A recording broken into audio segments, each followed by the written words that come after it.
विधान परिषदेचे महायुतीचे आणि राष्ट्रवादी काँग्रेस पक्षाचे आमदार अनिकेत तटकरे हे आता बिनविरोध निवडून आलेत। रायगडमध्ये रोह्यात राष्ट्रवादीच्या कार्यकर्त्यांनी एकच जल्लोष साजरा केला। अनेकांची मनधरणी करण्यात खासदार सुनील तटकरे यांना अखेर यश आले। रोह्यात येथे कार्यकर्त्यांनी एकच जल्लोष केला। मंत्री नितेश राणेंनी आमदार अनिकेत तटकरे यांना गळाभेट घेत शुभेच्छाही दिल्या। मंत्री आदिती तटकरेंनी आपल्या भावाच्या विजयाचा जल्लोष साजरा केला।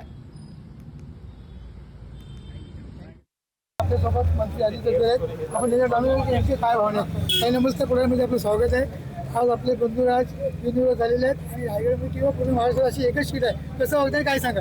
आम्हाला खूप आनंद आहे, खूप अभिमान आहे। मी मनापासून अनिकेत भाईंचं अभिनंदन करीन।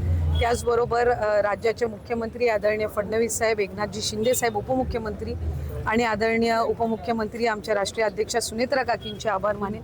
या निमित्ताने मी आमचे दिवंगत नेते राज्याचे माजी उपमुख्यमंत्री आदरणीय अजितदादांच्या चरणी आम्ही हे यश अर्पित करत आहोत।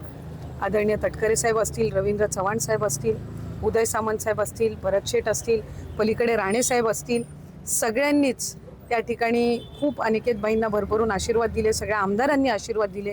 सर्व त्याच्या स्थानिक स्वराज्य संस्थेच्या मतदार बंधू भगिनींनी त्याला खूप मनापासूनच्या शुभेच्छा दिल्या आणि त्यातून हे बिनविरोध यश हे त्यांना मिळालेलं आहे। त्यामुळे पुढच्या त्यांच्या कार्यकाळामध्ये अधिकाधिक कोकणाच्या दृष्टिकोनातून, विकासाच्या दृष्टिकोनातून प्रश्न हे मांडले जातील आणि त्याला यश हे नक्कीच या संबंध कामकाजामध्ये मिळेल, अशीच या निमित्ताने माझी सदिच्छा आहे।